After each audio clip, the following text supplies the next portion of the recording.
With the onset of melting in the mountainous regions, when the cold waters begin to slowly detach from the glaciers and flow towards the great rivers, an ancient ritual of nature silently awakens deep in the ocean, where thousands of sockeye salmon, after years wandering the vast saltiness of the Pacific, feel the unmistakable call of their origin. An invisible force propels them to leave behind the boundless sea and embark on a brutal and final journey towards the very place where they were born. Guided by an instinct as precise as it is mysterious, they respond to clues that humans can barely comprehend, such as minimal changes in Earth's magnetic fields, chemical variations in the water composition, or perhaps even an ancestral memory imprinted on their cells.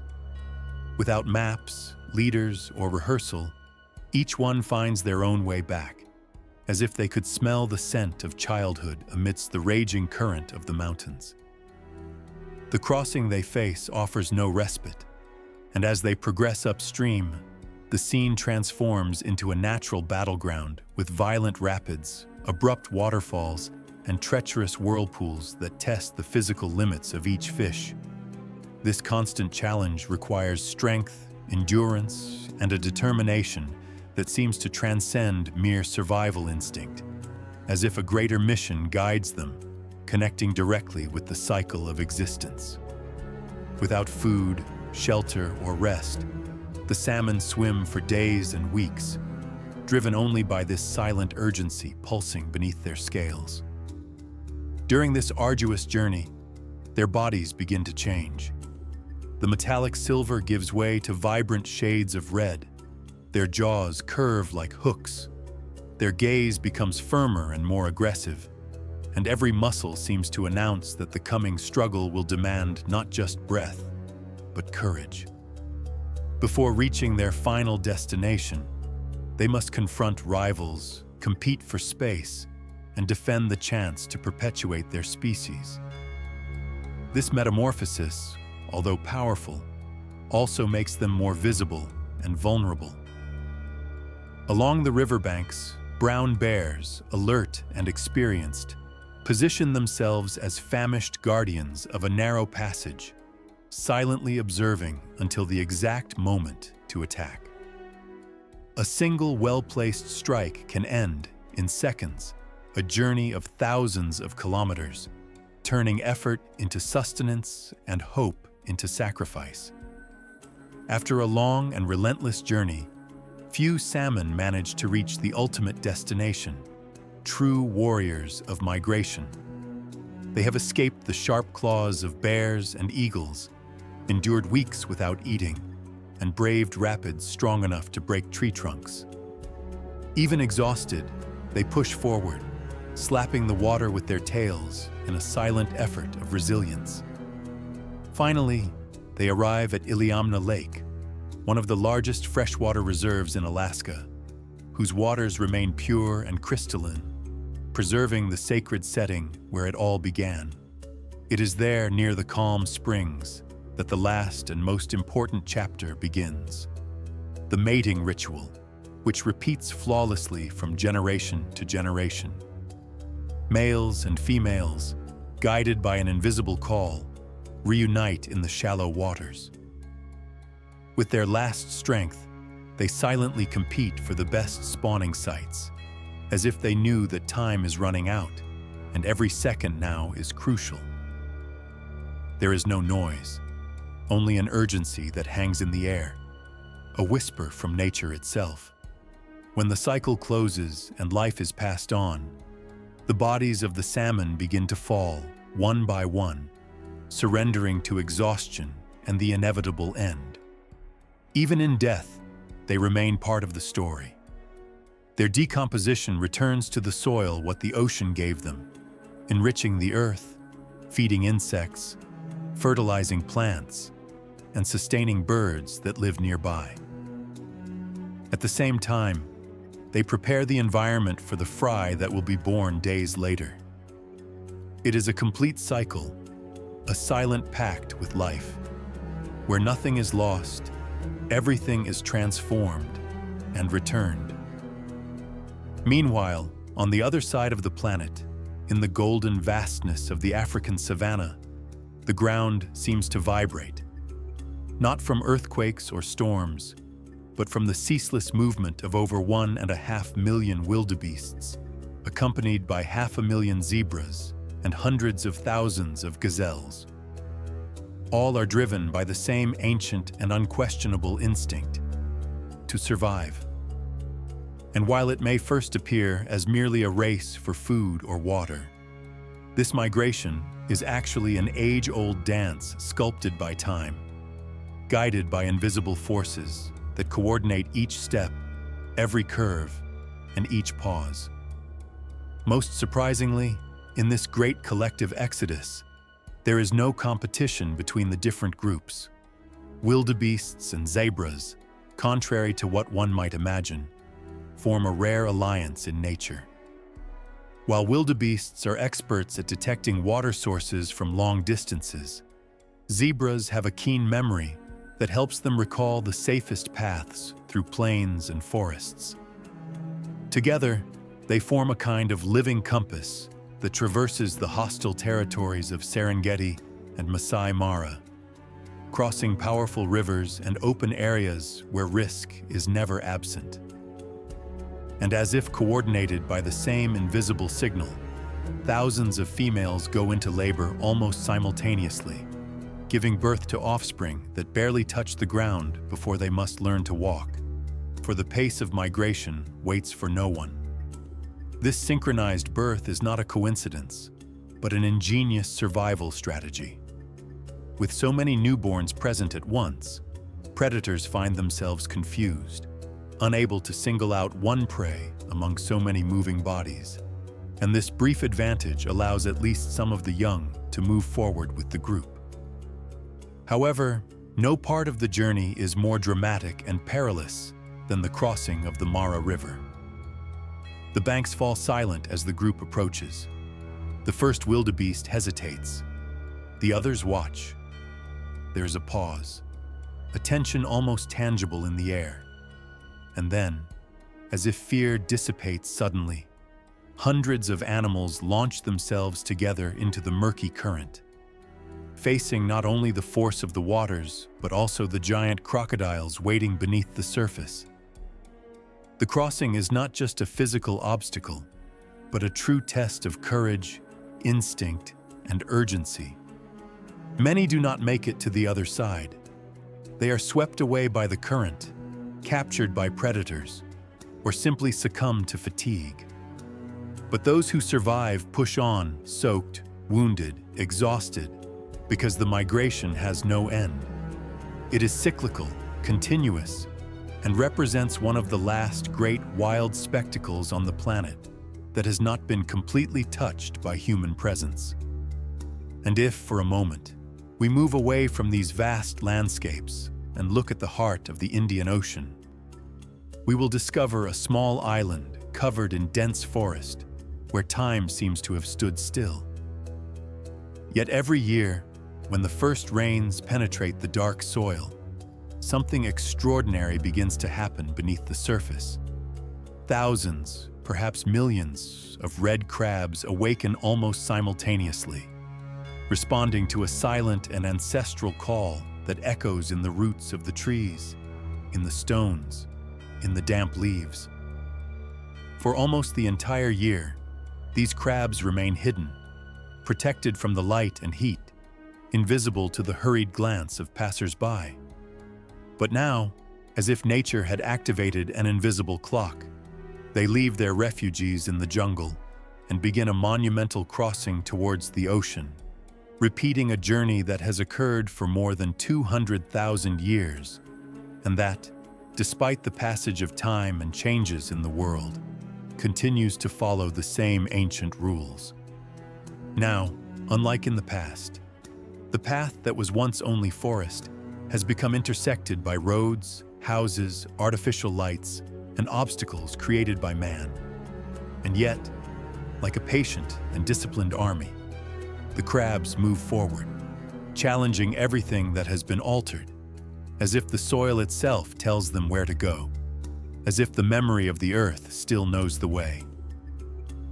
Moved by the grandeur of this phenomenon, the island's residents have organized to protect it.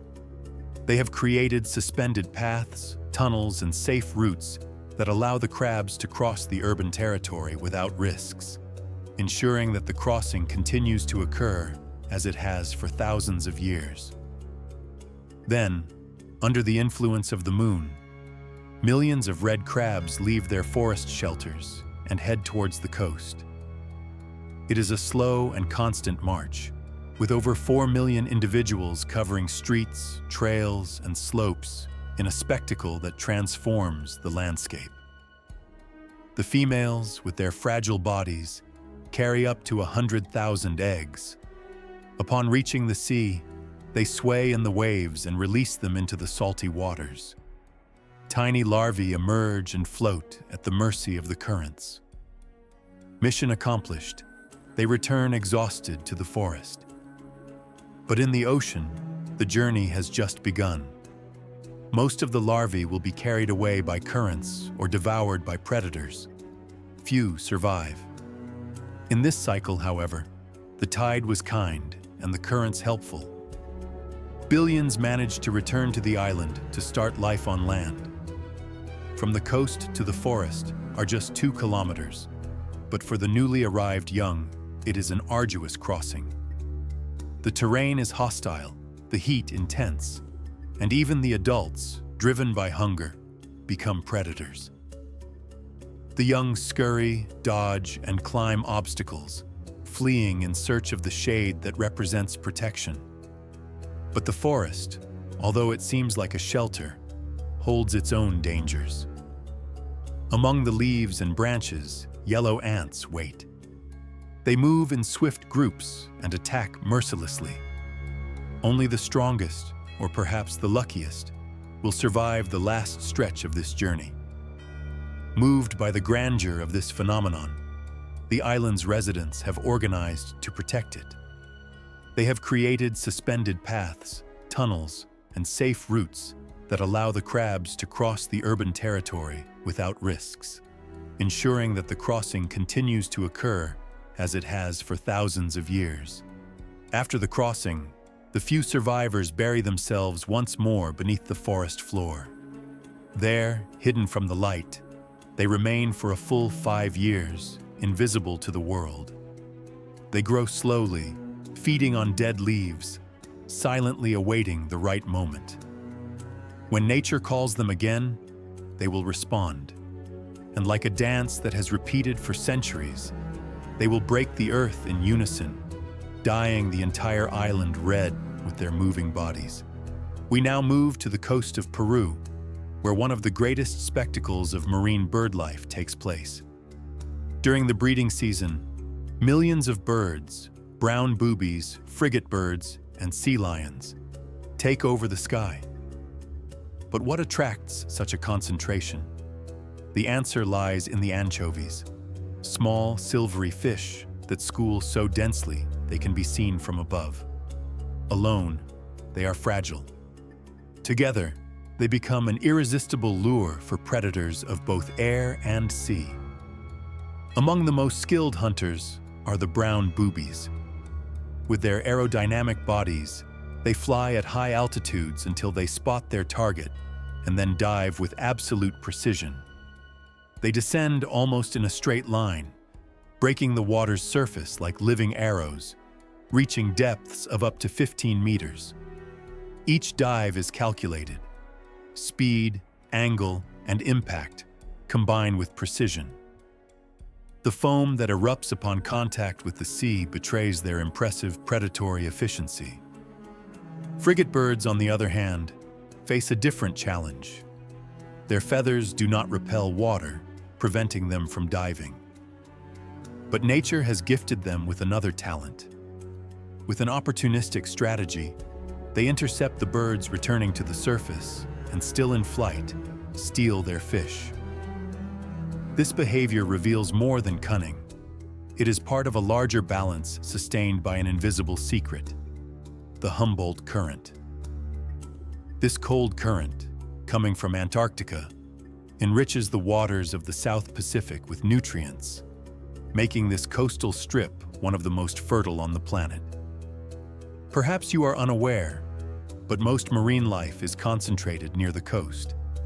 In a narrow band of shallow sea where light penetrates and nutrients circulate, about 90% of oceanic biodiversity thrives. Out there, beyond this zone, in the deep and open sea, life becomes more sparse. The blue stretches silently, and the ocean turns into a liquid desert. It is in this boundary between abundance and emptiness that new hunters come into play. Dolphins, with their collective intelligence, work together like an experienced team. They encircle the fish schools and push them upwards, towards where the light reaches and the birds await. Unknowingly, they collaborate with another world. Birds and mammals, sky and sea, act in perfect synchrony. There is no planning, only instinct. But the result is an impeccable trap, a silent alliance between species that have never conspired, yet share the same desire to survive. In the isolation of East Africa, Lake Natron presents itself as one of the harshest environments on the planet. An ancient crater with a hard salt surface and suffocating heat. Few survive there, marking the cracked ground with their small paws. But this reality changes when heavy clouds announce a storm. The rain breaks the dry silence and brings life back. Flocks of flamingos arrive from various regions, guided by an ancestral instinct that spans generations. It is not just a meeting, but a cyclical miracle. The now full lake stimulates an explosion of red and green algae that feed and attract the birds. It is the signal for courtship and the construction of nests, made of clay at the edge of the shallow waters, the cradle of the new generation. More than food, the lake offers safety. Its salinity keeps predators away, making it a unique refuge. The eggs hatch, and the fragile chicks, still unable to fly, face the intense heat and rapid evaporation that turns the water into sharp salt crystals. Forced to leave, the adults guide the young on a difficult walk of over 50 kilometers to fresh water. Many do not survive, overcome by exhaustion and cuts along the way. The protection of the salt comes at a cost. Meanwhile, on the Chukchi Peninsula in the Arctic, the melting ice transforms the landscape and forces hundreds of thousands of walrus to seek refuge in the narrow strip of remaining land. Space is scarce, and the struggle for survival becomes violent. Shoves, crushes, and trampling are common. Many young do not find shelter and attempt to climb steep cliffs, but the ascent is risky and the descent impossible. Limited vision outside the water leads to desperate leaps that end in fatal falls. Walrus, polar bears, and seals face the difficult adaptation to a rapidly changing planet. But where can they go when their homes disappear? Silence prevails, bringing an invitation to reflection.